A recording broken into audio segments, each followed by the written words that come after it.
Los señores Lunático, Canuto y Cornamenta están orgullosos de presentar Magos y Medianos, el único canal en el que tenemos claro que si tuviésemos un giratiempo, aunque diríamos que lo utilizaríamos para leer, para ver más series, para estudiar, realmente lo utilizaríamos para dormir más.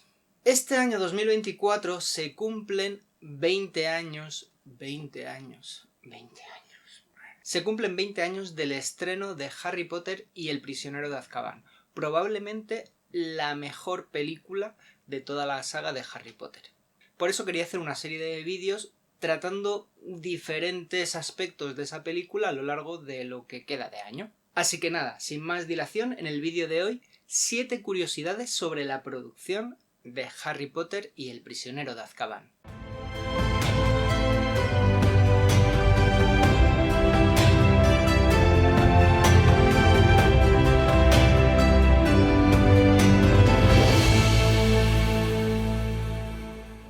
Y empezamos por donde tenemos que empezar, y es que precisamente esta película fue la primera que tuvo un gran cambio en la producción, en concreto con la llegada de Alfonso Cuarón a los mandos de la dirección. Chris Columbus se quedaba solo como productor y dejaba la dirección en manos de este mexicano. En esos momentos Cuarón no era tan conocido ni aclamado por la crítica y el público como lo es ahora, no había hecho Gravity o Hijos de los Hombres. Y de hecho es curioso porque realmente si no fuese por otro director mexicano, en este caso Guillermo del Toro, realmente no hubiésemos tenido esta película. Y es que durante una conversación que tuvieron estos dos, que se conocen de haber trabajado en muchas producciones, por ejemplo en El laberinto del fauno, Alfonso Cuarón le dijo que le habían ofrecido hacer la película del prisionero de Azkaban y se mofó un poco, no se veía para nada haciendo esa clase de películas. Así que Guillermo del Toro, ni corto ni perezoso, le llamó básicamente bastardo arrogante y que se fuese corriendo a comprarse los libros. Cuando Cuarón iba por la mitad del tercer libro, llamó a Guillermo del Toro diciendo que ese material era muy bueno. Lo que le respondió del Toro parece ser que no se puede decir en público. La segunda curiosidad es probablemente una de las más conocidas de toda la producción, pero quería mencionarla porque creo que es muy llamativa porque precisamente nos habla de un poco la visión que tenía Alfonso Cuarón al asumir la dirección de este proyecto. Y es que en un mundo de fantasía como puede ser el de Harry Potter, como puede ser el mundo mágico, él quería verosimilitud. Y para conseguir esa verosimilitud, ya que no lo podía hacer en los escenarios, porque tenían que ser precisamente eso, fantásticos, lo que buscó es que encontrásemos esa conexión con los personajes y que los personajes fuesen lo más realistas posibles, que los sentimientos de los personajes sí que los pudiésemos reconocer. Y tanto esta anécdota como la siguiente tienen mucho de eso. Y es que cuando conoció a Daniel Radcliffe, Emma Watson y Rupert Grint, lo primero que les dijo, básicamente es que si podían hacer un pequeño ensayo, una pequeña redacción sobre cómo veían ellos a sus personajes. Pues se conoce que Emma Watson hizo una redacción de casi 20 páginas hablando de lo que significaba para ella Hermione. Por otro lado, Daniel Radcliffe hizo una pequeña redacción de apenas un folio y supuestamente Rupert Grint se negó a hacerla porque dijo que Ron nunca la haría.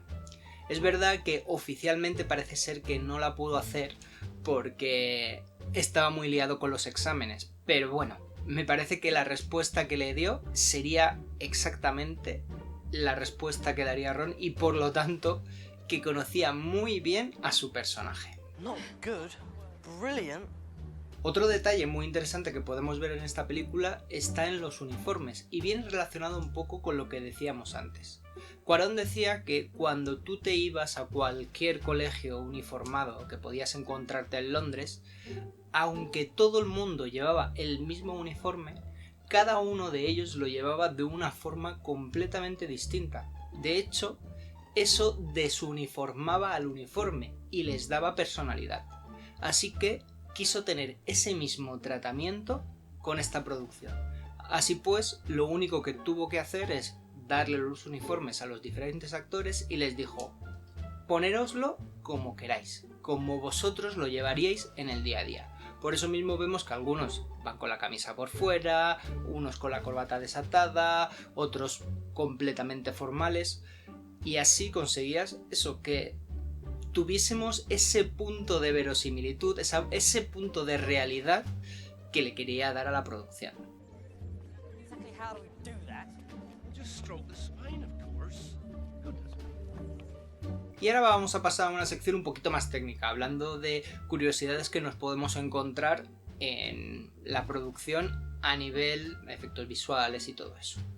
La primera de ellas sería la construcción del autobús Noctámbulo. Para construirlo se utilizó un verdadero autobús Roadmaster que había estado en funcionamiento y había sido un autobús de línea de Londres. Estos autobuses estuvieron vigentes desde 1956 hasta 2005, por lo tanto prácticamente coetáneo con la película. Para añadir el piso extra que tiene el autobús Noctámbulo respecto a los autobuses de línea de Londres, lo que se hizo básicamente fue cortar completamente el techo, añadirle un piso más y volverle a añadir el techo. Posteriormente, pintarlo de morado. Para las escenas de riesgo, por el contrario, se tuvo que poner el chasis de estos Roadmaster modificados en un autobús de línea que pudiese mover mucha más potencia, ya que tenía mucho más peso de lo que estaba acostumbrado ese autobús. Además, para transportarlo era un incordio, porque lo transportaban por partes. El chasis por un lado, el anexo, el piso extra por otro y el techo por otro lado. Tenían que tener un servicio de grúas en todo momento para cuando acababan una escena y tenían que rodar otra, coger todo el aparataje y llevarlo de un lado para otro. Para el interior, además, se construyó un estudio móvil para que se pudiesen ver esos efectos loquísimos que vemos durante toda la escena del autobús Noctámbulo. Además tenían asientos móviles para crear esos efectos y sí, colgaron una lámpara de techo. Por cierto, la cabeza parlante que aparece en el autobús Noctámbulo fue una invención de esta producción, pero a Rowling le gustó muchísimo. De hecho, dijo que ojalá se le hubiese ocurrido a ella misma.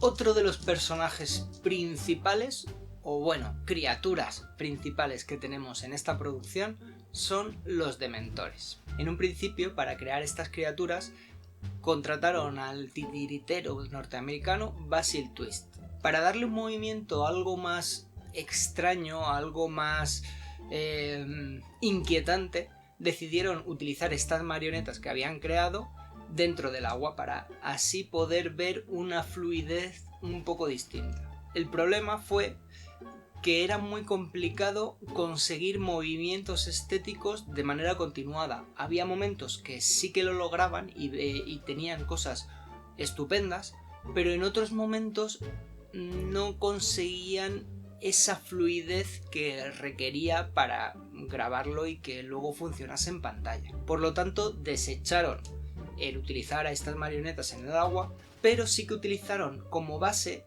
estos movimientos fluidos que se recreaban las telas dentro del agua para crear las criaturas de forma digital. Por eso vemos que tienen esos movimientos tan antinaturales y que realmente le dotan de muchísima personalidad.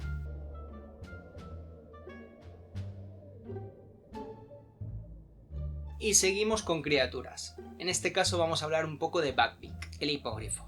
En un principio los diseños primarios los realizó el artista conceptual Dermot Power.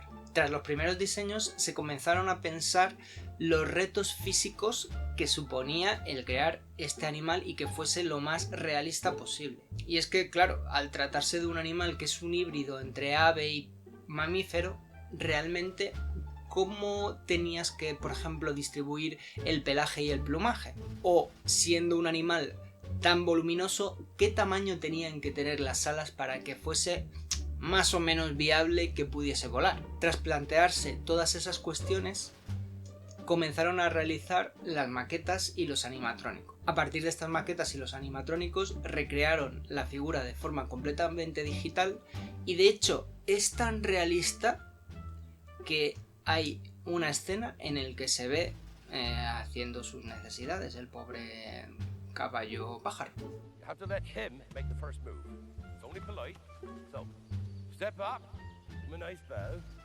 Y por último, la última curiosidad que os traigo hoy, y sin alejarnos mucho de las criaturas fantásticas, tenemos el hombre lobo. Para crear este hombre lobo se utilizaron varios procesos.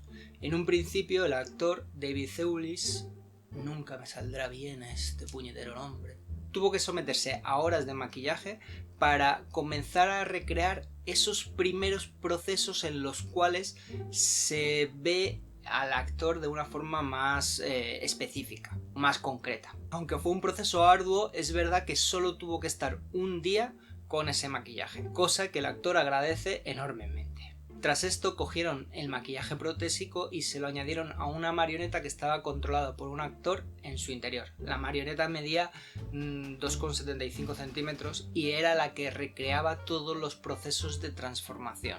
Finalmente, el resultado final estaba recreado completamente por CGI. Lo que me gusta de todo este proceso es que una de las pocas cosas que se menciona en los libros sobre las transformaciones de los hombres lobos es que son muy dolorosas, muy dolorosas. Y creo que por un lado la actuación del actor, de David Thewlis, y por otro lado cómo han recreado tanto de manera visual como el sonido que tenemos en la transformación, creo que reflejan muy bien ese dolor que sufriría una persona que se transformase, por lo menos en este universo. Creo que es uno de mis momentos favoritos, y eso que no soy el mayor fan del diseño de este hombre lobo, pero bueno, eso ya es cuestión de gusto personal y cuestión sobre todo de estética.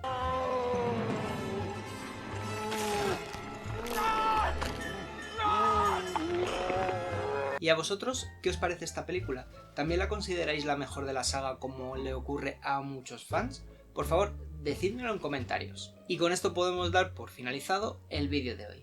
Como siempre digo, suscribíos, dadle a la campanita y seguidnos por redes sociales, que vamos a intentar poner cosas interesantes, aunque la hemos tenido bastante abandonada. Es verdad. Además, si queréis ayudarnos de una forma distinta, podéis uniros a nuestro ejército de Gandalf en nuestro Patreon. Travesura realizada.